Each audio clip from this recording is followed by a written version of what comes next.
All right, get ready with me while we get into the 23 things that love has taught me so far. Got my tea. Your girl has been through some things when it comes to love, not just romantically, but also platonically and friendships and everything. And got my makeup bag. Look at how cute this is. No, the real deal, the raw type that keeps you up, down bad for weeks, months at a time. Yes, that type. And these are the real painful truths that come with actually choosing yourself and practicing self-love and walking away from disrespect, from manipulation, and just things that do not align with you. And just putting yourself first. And I'm 23 now, and I have had my heart absolutely shattered. My loyalty has been tested. My energy has been drained by so many different people that were supposed to be the ones that were the closest to me, that I spent the most time with, if not all of my free time. So if you're in your 20s especially, you definitely need to hear this. Whether it's a 7-year relationship with somebody that you've known for majority of your childhood, who seem to only realize your worth once you are gone, or those so-called friends who only hit you up when they need something, I've lived it all. But I have also learned to walk away, which is why I'm so thankful for experiences and the heartbreaks that I have had, because it's taught me that when somebody shows you they're unwilling to change and what you're saying is just not clicking, and they only choose to change for a couple weeks and then everything goes back to normal, you need to walk away. There's not even no negotiating with yourself. And once you even start to try to negotiate with yourself on boundaries that you've already set in self-respect, basic human decency and self-respect, it's time to go. And there's no ifs, ands, or buts about it. And the one thing that has helped is when you do walk away, putting that energy right back into myself. And in this video, we're gonna get into the 23 most important lessons that I have learned about love, boundaries, and leveling up. So get you some coffee, blanket, some tea, whatever, because we're gonna get into it at the end. And it's one thing that helped me finally let go of people who were draining me and just start really practicing self-love. I think a lot of women say that they love themselves, but there is just no way that you love yourself if you are putting up with certain things that prove otherwise. I need my mirror. Lesson number 1 is that love is not just a feeling, it is action. Somebody cannot just continue to tell you that they're in love with you when they love you and they respect you, but their actions are not adding up with that. If they're not showing up for you, that's not loving you, period. If people are not showing up for you in the way that you need them to, they are not showing you that they love you. And if they're unwilling to, they don't love you, and that's just what it is.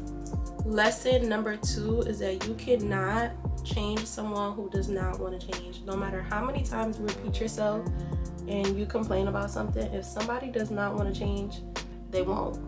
You need to believe who people show you they are the first time.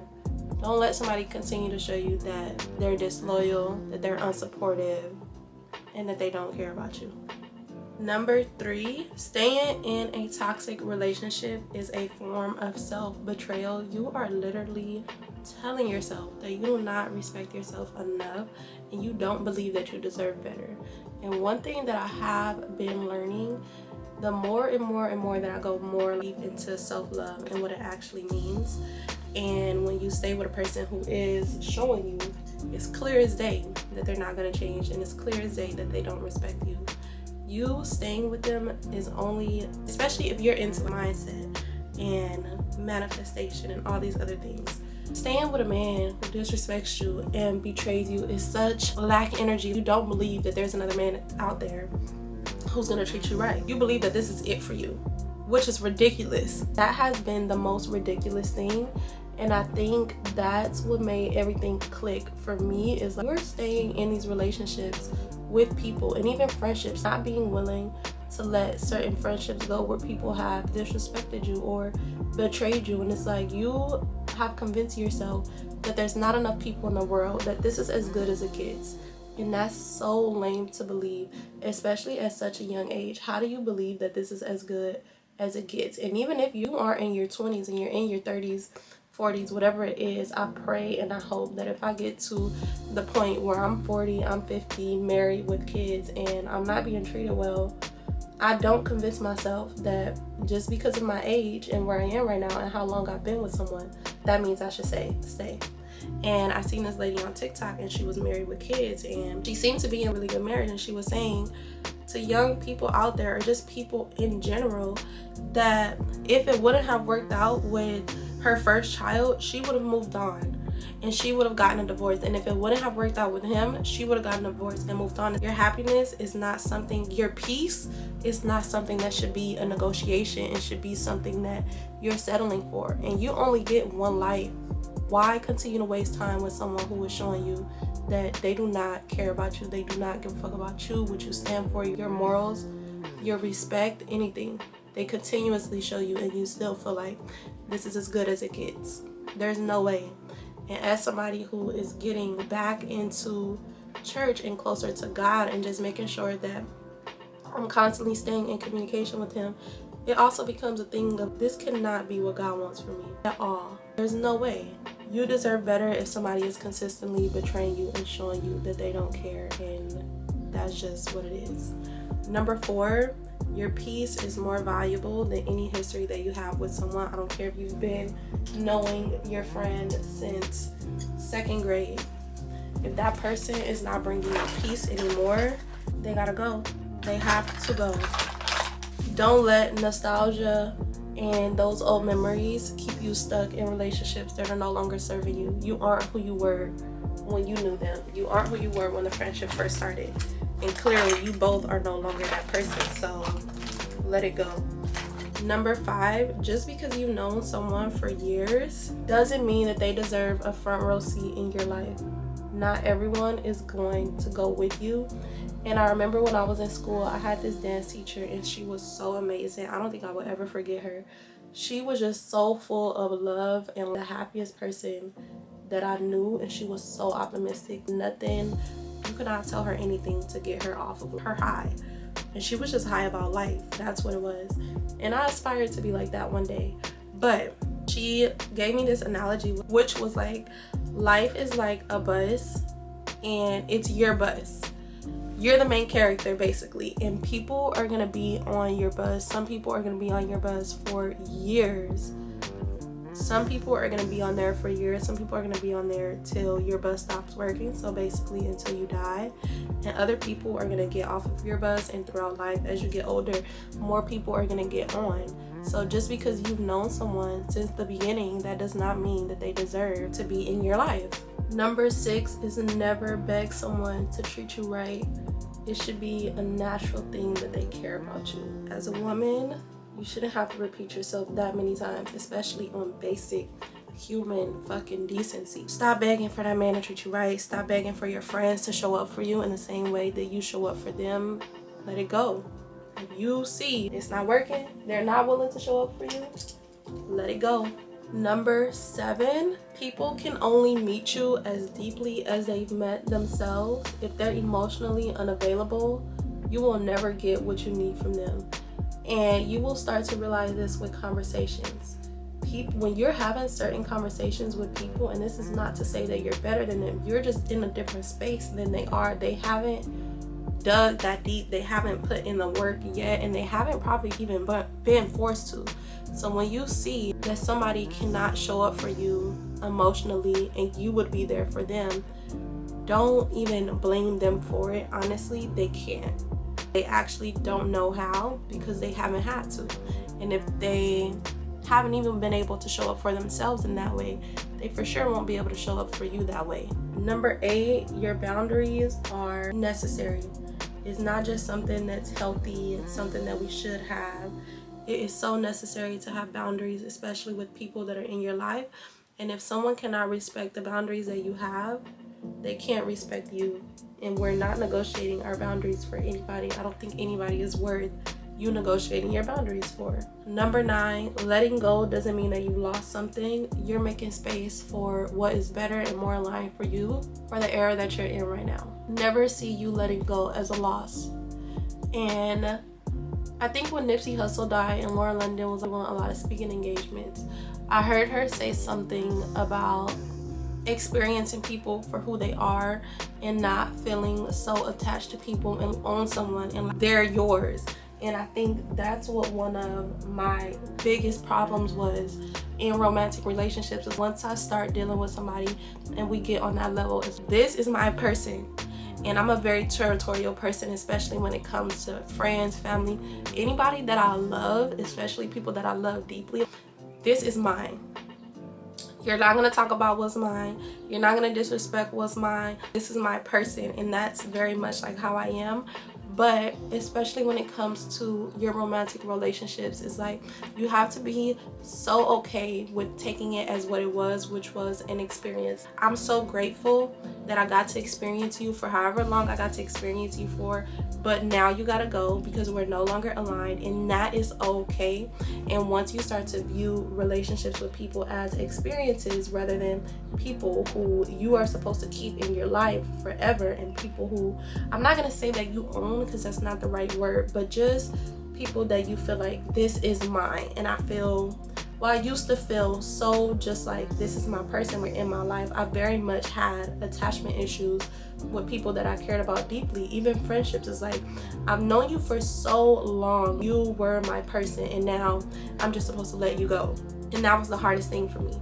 But now I'm just like, I love the experience. I thank God that I got to experience you in whatever capacity that was. And right now the experience no longer serves me. So hopefully in another lifetime we get to experience each other again. And for now you have to go. And that's with like no ill feeling, no, just being grateful for experiencing people and not seeing it as a total loss that they're no longer gonna be in your space anymore. And then also recognizing that we live in an abundant world. You're making space for more of that abundance to meet you where you are. Number 10 is you can love someone and still choose yourself. You can be so deeply in love with this person and still put you first. The two things can exist together. Self-love and loving somebody else and choosing you and putting you first can coexist at the same time. You don't have to have one or the other. Yes, I love you, but unfortunately, I gotta put me first, Lucius. And here is the thing, loyalty and thinking that you have to stay loyal to somebody can really keep you so trapped. And we're gonna talk about why it's so hard to walk away from someone that you've invested so much time and energy to you in just a second.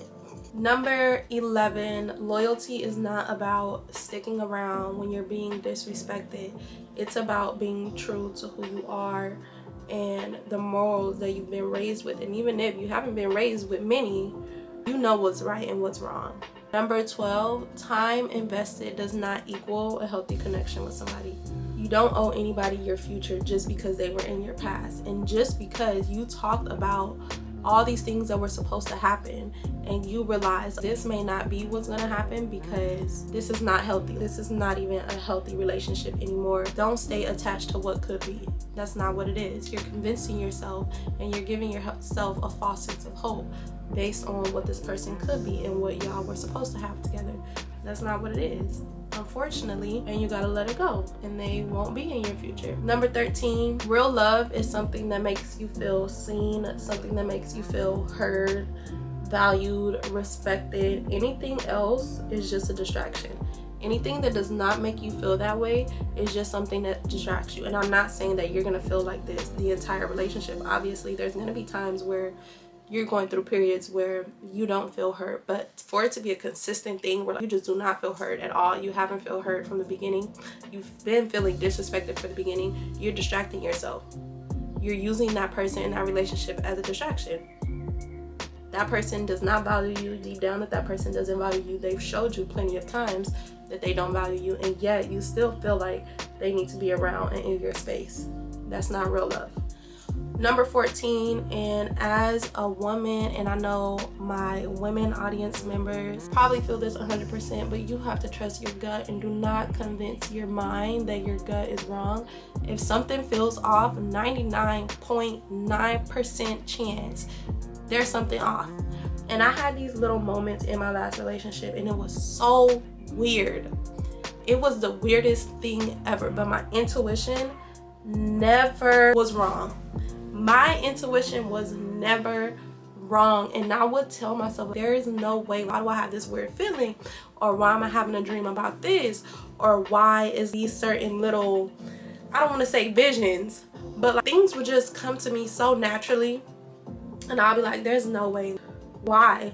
And I would just question it so much instead of just trusting it for what it was, until things actually did start to come to light, and I was like, this is what that was. And after that, I will never not try to convince myself that my instincts are off. Baby, if I get a weird feeling, something is fucking off, and I'm gonna address it. That's another thing, not addressing things with these people that are in your life. Love has taught me that you have to have those hard conversations, whether you like it or not. You cannot just let them linger and continue to negotiate with yourself that, no, I'm gonna get to it later. No, get to it now, especially when it comes to your mind. Number 15, you do not have to wait for somebody to hurt you more than one time for you to learn the lesson. You can learn the lesson the first time. It doesn't have to continue to happen for you to learn the lesson. One and done. That's it. And that's the era that I'm in right now. You have one time to show me that you do not give a fuck about me, and you are gonna stand on that forever. You're gonna stand on it. Number 16, do not confuse attachment with love. Sometimes you're just used to having that person around because they've been around for so long, and you're just attached to them. You don't actually love them. And I think this will also hit for the girls who do stay with people longer than they should. Like, you're probably just attached to that person. Those one-sided friendships where you show up to all the birthday dinners, you show up to all the festivities, you show up to everything for your friend, but they don't show up to anything for you. It's always an excuse when it comes to you. You're the friend who they always make an excuse for. Those relationships are also just as draining. Those one-sided friendships, done. Let them go. Those are over with. We're no longer continuing to make excuses for people who do not show up for us in the same way that we show up for them. And we all are going through things, but you don't get to just keep allowing people to not show up for you. Number 18, people will drain the life right up out of you. They will drain that just happy, natural, bubbly side of you if you let them. And you have to realize when they are draining you, you have to be so self-aware to where you're like, I don't even look the same. I don't feel the same. I don't interact with people the same, because you feel just drained by people in your life. You literally just feel drained. You cannot let people drain you in that way, especially when it changes how you show up for people in your life who actually do care about you, the people who really matter. Don't let those toxic people keep draining your energy. Please let them go. Number 19, you deserve someone who adds to your peace and your happiness, not your problems. And I'm not the person who's gonna tell you this person is supposed to be your happiness. This relationship is supposed to make you happy. I don't think anybody outside of you, yourself, and God is supposed to make you happy and you're just source of peace. I think that comes from you. But I do think that they should add to it. And I do think that once people stop adding to the pot and they start being more of the problem, that's when you have no choice but to let them go. But when you find that this person is just adding more issues to my life, they're just making me more drained. I'm so sorry that y'all hear that, damn dog. They're just making me more drained, less peaceful, less happy, and it's just one more thing that you have to worry about. I think that life itself can already be a lot, and just adding one more person who's bringing unnecessary issues into your life can just, and for what? Absolutely not. Life is too short to continue to allow people to just take away from your peace and take away from your happiness. Let they ass go. Some of these are just reminding me of past experiences and my past self, which is why I just get so disgusted when I think back to certain things that I dealt with, certain people and relationships that I gave so many tries, because I will try with you. And a lot of people are like that. They will continue to allow people like, damn, let me allow you to show me that you are sorry. Let me allow you to show me that you do want to try again, or whatever it is. And it's like every fucking time they let you down, every single time you try to make space for this friendship and make time for this friendship, they can't show up for you. And that's why now I'm in an era of just letting people go the first time. Letting them go the first time they show you. And that may seem harsh to some, but that's just a boundary that I have that I'm not willing to negotiate. Number 20, walking away does not make you a weak person. It doesn't make you a person who gives up easily. It makes you a person who is very much wise. And people will try their hardest to convince you that because you are so quick to walk away from things that don't serve you, or things and people that are not willing to change, that it makes you weak and it makes you a person who gives up. Nope, it makes you smart. It makes you wise enough to know when it's time to go. And one thing that I've learned is sticking around too long will cost you. When you choose to stick around too long, it's going to cost you. And once I start to see a pattern of behavior with anybody, I don't care if it's family, but if you make something a pattern, if you make you disrespecting me, even making small little disrespectful jokes to me, you will find yourself no longer having access, communication, anything to me. I don't care how close we are. Once you start to make something so consistent and I have to continue to repeat myself and tell you I don't like this, it's not okay, it's disrespectful, I would never do this to you, you are done. And the quicker that you're able to do that, the less it'll cost you. Sticking around longer than I should have costed me so much. My mental health, for one. I stopped showing up for myself in that capacity. I stopped showing up for myself in my goals. I stopped putting in the work on myself, and I'm such a big self-development person and putting energy into myself. And when you stick around longer than you should, that is gonna cost you, and you're gonna have to put that time and that energy back into finding your way back to who you are. And it's gonna take some time. It takes time to heal. Healing is such a long process, and I don't think we ever heal 100%, but I think just to heal and get back to a place where you can show up for yourself again, that takes time. When you stick around for longer than you need to and longer than you are definitely going to pay. And this is the lesson that has completely changed how I approach love and relationships, and it's the reason I stopped chasing people who were never really going to value me the way that I deserve. They were never really going to show up for me in the way that I show up for them, or in the way that I wanted them to, and just respect me and love me in a way that I know I deserve to be loved. And I'm gonna get to that in just a minute, but first we're gonna wrap up these final lessons because your girl's almost done. And I love a bright under eye. I love that. Lesson 21, healing yourself is your responsibility.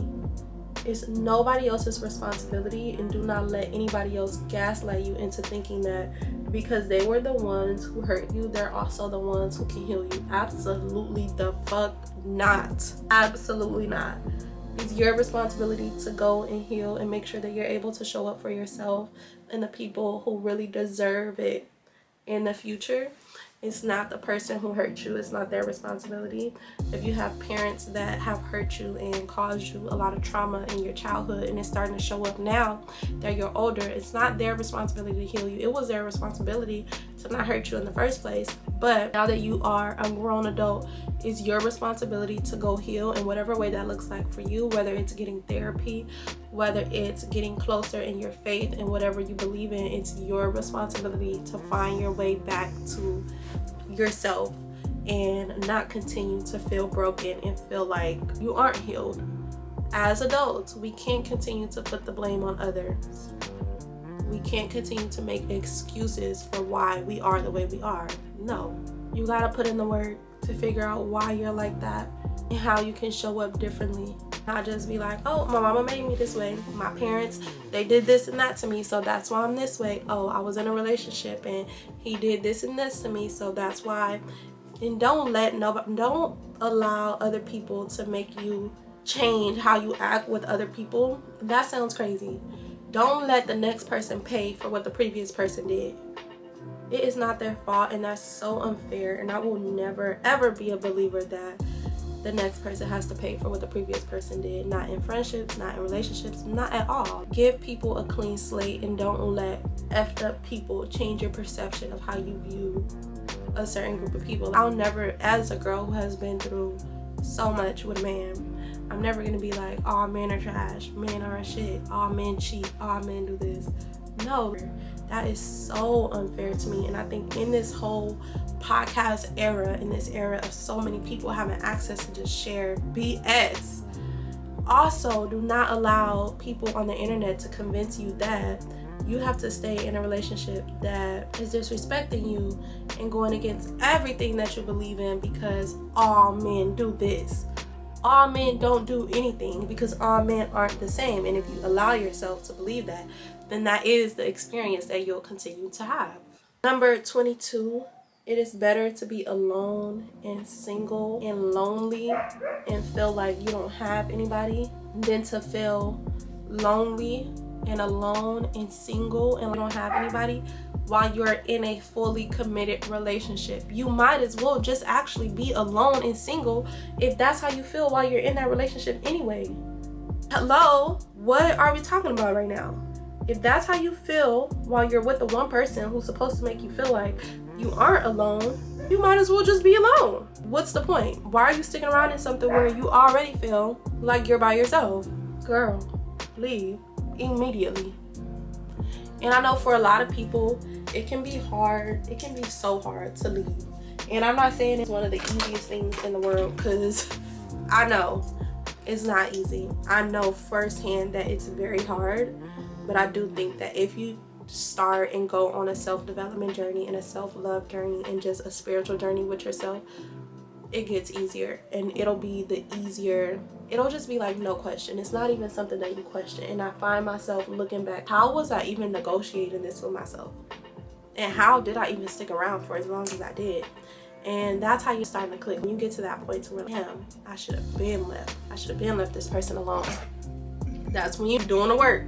Once I start putting that blush on, we get into the end. What number are we at? 23. Number 23, loving yourself first is the first, not is first. Number 23, loving yourself is the best decision that you'll ever make. Putting that energy and that love back into you and the things that you love is one of the best decisions that you'll make in this lifetime.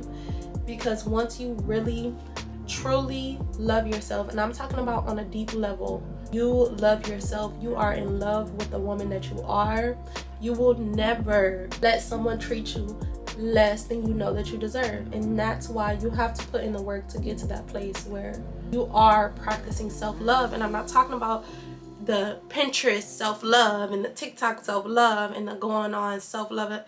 I'm talking about a deep love for yourself and who you are in this world and who God put you on this world to be. Not the glitz and glam shit. Once you get to that place, you won't even negotiate with anybody about what it is that you deserve, because you love yourself too much. You literally love yourself too much. And if you have kids, I don't have kids yet, but I try to imagine what it will be like when I have kids, just based on the love that I have for the kids that are in my life right now. And it's like, if your child came to you, as much as you love your kids, if your child came to you telling you how they were being treated, you would try to explain to them and really try to get them that that's not what they deserve. And that's how I try to think of it. I think of little me, in a sense, going through what I went through. And it's like, why do you think that that's what you deserve? You can't love yourself if that's what you think you deserve. There's no way. And I think as people, and as a woman who, I thought that I loved myself. I for sure thought that I liked myself. I thought that I loved myself. I thought I was practicing self-love at that time. It's very hard to come to terms with the fact that you didn't, because you put up with so much for so long, and because you convince yourself that this is as good as it gets. It's very hard to accept that you didn't love yourself. And I think that that's fine, especially when you get to a place of, this is what self-love feels like. It is walking away from things that no longer serve you. There's always one side that comes out better than the other. In that final lesson that I promised you, you have to stop trying to make people see your worth and understand your value. If that's where you are in a relationship right now, please stop. Stop trying to make people see that you are worth it. Stop trying to make people see that you're valuable, that you are this person that, stop. If they don't see it, then they just don't see it.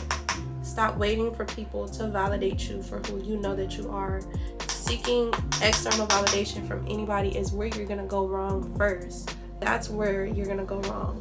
My camera overheated, but you have to stop trying to make people realize your worth. Stop accepting the bare minimum. If you know that you want your man to buy you flowers and he just is making every excuse in the fucking book to buy you flowers, literally not the one. And when it comes to basic stuff like that, absolutely the fuck not. The plane is going by. Also, stop convincing yourself that you deserve the bare minimum. You deserve more than that.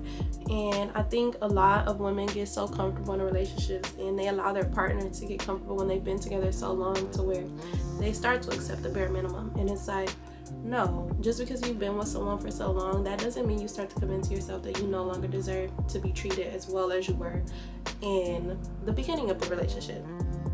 Absolutely not. And if somebody is unwilling to rise to the standards that you have set for yourself, then they're no longer for you. And there's somebody out there better who will rise to those standards, and who the smallest things that sometimes women ask for in a relationship, a man will make it seem like it's the hardest thing in the world, and another man is like, you can have that and more. And so many of us try to convince ourselves that it's like, oh, because I don't ask. In fact, ask for more. If you want flowers, ask for the damn flowers. And as somebody who has been independent for so long, it's really hard to ask for certain things, especially from a man. But I'm getting to a place where it's just like, if you have a problem with doing the bare minimum, baby, this ain't gonna last. Let's not even waste our time. What we doing? Pack it up. I just gotta put my lashes on, do some lips, and then we done.